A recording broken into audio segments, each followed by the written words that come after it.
Welcome to worship on this 22nd Sunday after Pentecost. I'm Pastor Zach, the interim pastor here. Welcome to all of you on this glorious day. Before we begin worship, we do have a few announcements that I want to highlight. First off, we do have a new sign up there for worship volunteers. So if you want to help out with reading or with ushering or with helping with communion or the like, there's a sign up on the back for the next several months. And so I invite you to take a look at that in your schedule and volunteer as you're able. Next Sunday is Reformation Sunday. As a celebration of the Reformation, we are inviting you all to wear red. And then, in addition to that, we will have a potluck afterwards. So please stay and join us for the potluck for that. As I go through my list of things to say, I want to note that November 10, so for a long time, we had Sunday school, and then for another long time, we've kind of let it slide because of the inconsistency of our small people. But we're going to try something out again, starting on November 10th. So this would be the second Sunday of November, and then going with the second Sundays of each month for a while now. We're going to try a once-a-month lesson that will take place during the sermon time. So after children's time here, we'll invite those young folks to go downstairs for a time with the young for some study of the Bible for age-appropriate things, and then you'll come back up for communion. That's our plan. So that's starting November 10. If you have any more questions about that, I will invite you to talk to Hannah about that. And then also, we will be having a Christmas program this year in December on the 8th. Is that right? Yes. And we'll have some practices at 9 a.m. before worship for the Sundays, 2 Sundays previous to that. So that's in the bulletin. So mark your calendar and join us for that. I think those are all of the announcements. The Christmas program is not just for the kids. It's going to be an adult and kids choir. So if you are an adult and wish to sing, it's going to be O Little Town of Bethlehem.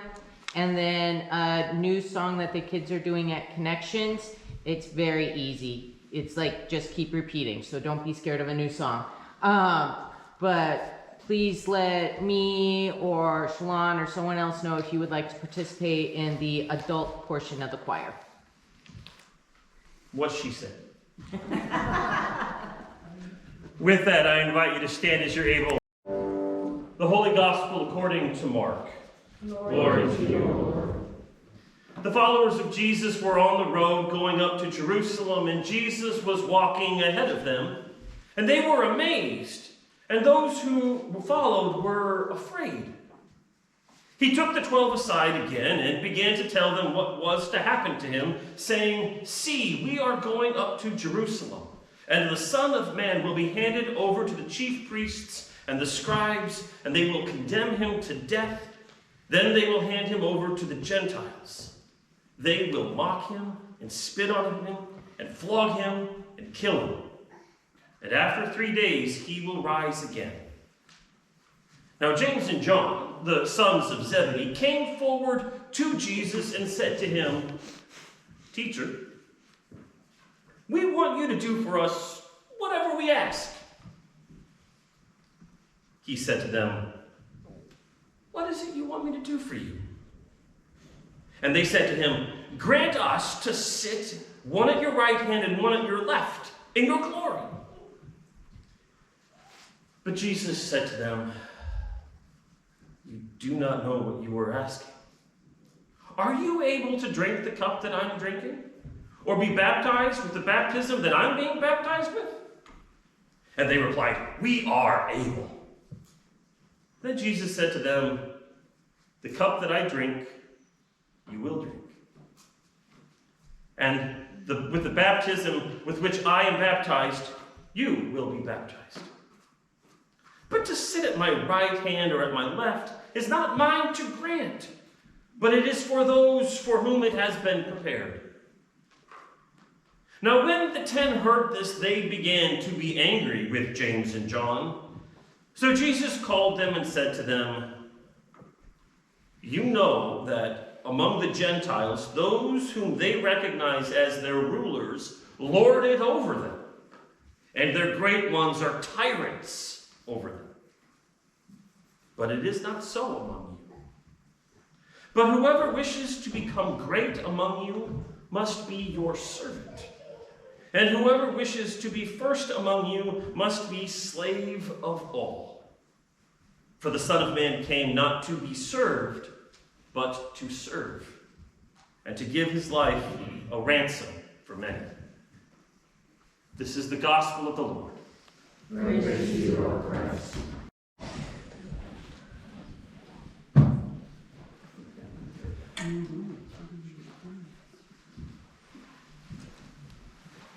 Do you know what it means to follow Jesus?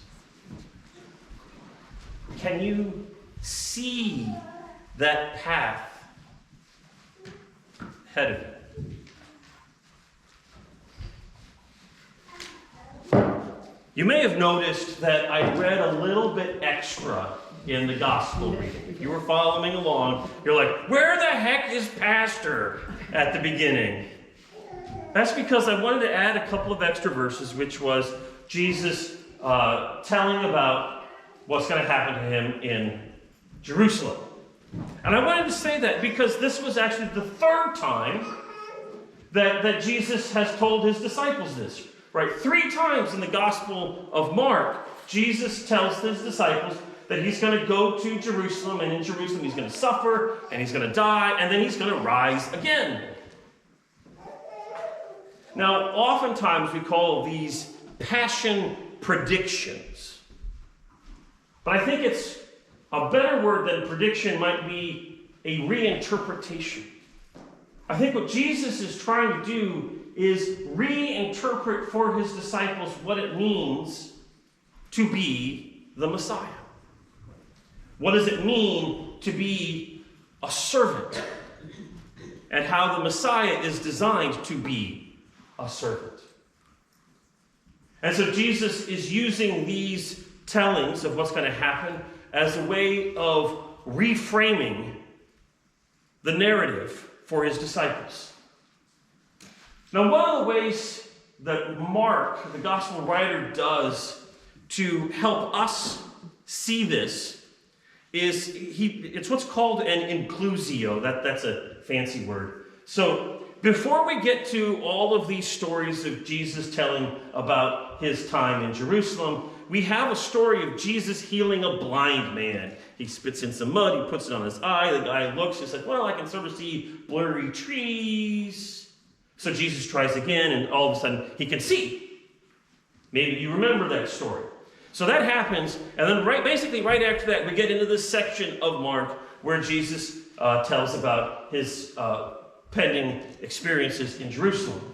Well, if we were to continue reading, I didn't read any more. You're welcome. But if we were to continue to read, we would get the story of Bartimaeus, who's another blind man. And Jesus is walking into Jerusalem, and Jesus finds Bartimaeus and heals Bartimaeus. And his eyes are open, and he can see. So we have this 2 blind stories. 2 stories of a healing of a blind person who regains their sight, who sees things anew. And in between it, we get this whole section of Jesus saying, "Yes, I'm the Messiah, and I'm going to go to Jerusalem, and I'm going to suffer." And all of this is there to help us see the world in a new way. That's what Mark is inviting us into in this time. And the disciples, because they're the disciples, continue to struggle time and time and time again to understand what Jesus' servant mission is all about. They struggle to see Jesus for who he truly is, and not what they think he is. So if you remember, we've actually talked about all 3 of these tellings now in the last several weeks. Way back, Jesus, his first telling, he says that he's going to go to Jerusalem, he's going to suffer, he's died. Peter jumps up. Number 1 disciple jumps up and says, God forbid it, Lord. This must never happen to you. And then, of course, Jesus turns to Peter and rebukes him and then takes him in front of all of the other disciples. So it's not like a quiet rebuking. It's like, hey, everybody, I just want to point out that this is terrible. You shouldn't do this. Thank you for letting me use you as an example. Right? Now, Peter's like, oh boy, I got it wrong. Uh-oh. Still has no idea what's going on. Still doesn't have any idea how to interpret this. But he's there. Now we get to the second telling. And Jesus, he's on the road again, and he pulls the disciples apart and says, I'm going to go to Jerusalem. You're going to come with me, and there I'm going to suffer. I'm going to die. But on the third day, I'm going to rise again. And the disciples are silent. They have no idea what to say. They are way too afraid of what Jesus might do or say, and they don't say anything at all. They have no idea what's going on. And since they don't have anything else, they don't know what's going on, then they change tacks and they decide to argue about who's the best. So if you don't know what's going on, you just argue about who's the best. That's what the disciples tend to do. That's what humans tend to do, isn't it? But then Jesus seems to know this, and he scoops up a child into his arms. And he reminds them and tells them that greatness is not in phenomenal, awesome, powerful deeds, but in receiving and welcoming ones such as this vulnerable child. Well, then we get our third telling today. The disciples still have no idea what's going on. But James and John are at least willing to talk to Jesus. And so they come to Jesus, and they don't do this very well. The good thing that they do is they go talk to Jesus. The bad thing is pretty much everything that follows. They get to Jesus and like, we want you to do something for us. Parents, have you ever heard that from a child? We want you to do something for us. What do you want me to do? We want to sit at your right hand and your left hand in your glory.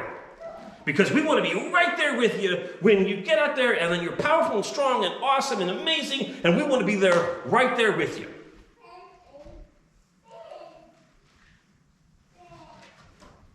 They at least talk to Jesus. They can imagine no other outcome than Jesus' triumph and glory. So Jesus responds. And he responds in two ways. First, he embraces them and takes them along with him. He says, are you able to drink the cup that I'm drinking and be baptized with the baptism that I'm being baptized with? And they're like, yep. They don't have any idea what they're talking about, but they say, yeah. Now Jesus says, you know what? You are going to do this. You are going to be there with me. You are going to be able to take this cup and get this baptism and be part of this. No matter what else happens, you get to come with me, says Jesus. No matter what happens, you get to come with Jesus and follow. And then Jesus begins to reshape their understanding of glory and triumph. And he does that with the other disciples because I think Jesus knows that the other disciples need this just as much as James and John, because when they heard that James and John came to Jesus, what did they do? They got really angry. Now, we don't know exactly why they got angry. They may have gotten angry because it was a crazy request from James and John, or they may have gotten angry because James and John beat them to the punch. Because they wanted to be that one to do that. So now Jesus brings them and reminds them what it means to live in Jesus' glory. Reminds them what Jesus' triumph and amazement means. It means being a servant for others. It means listening. Really listening to Jesus' message, his story, his life, and letting that transform yourself. It means seeing Jesus' life as the primary example of how we can live in the world with others. It means giving of yourself for the sake of the other. It means being present with those who are suffering.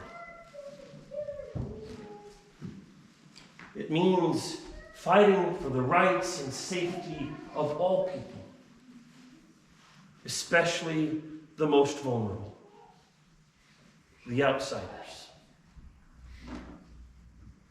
It means holding our leaders to a higher standard, a standard that is not designed specifically to benefit me as much as one designed to protect those who can't or aren't able to protect themselves.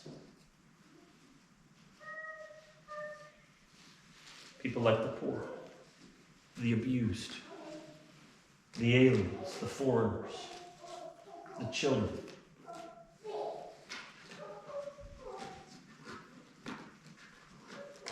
Living in Jesus' glory, living in Jesus' majesty, triumph, means continually reorienting our own assumptions to match Jesus, and not trying to rearrange Jesus to match our assumptions.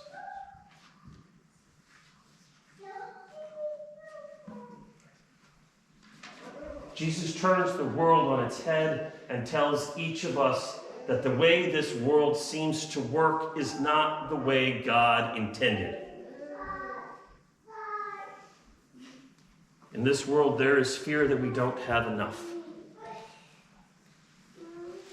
Jesus reminds us that when we reorient our lives to Jesus' servant mission and live as servants for one another, there is always enough.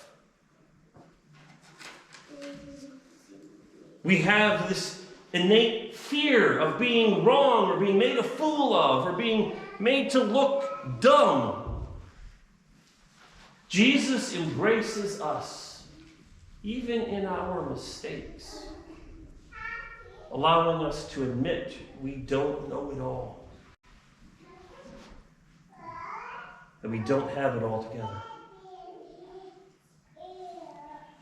And then Jesus reshapes us and our lives to live fully in God's kingdom. A kingdom where we are all servants. Servants for each other. Servants for the ones that aren't here. Servants who care for the needs of all of God's creation.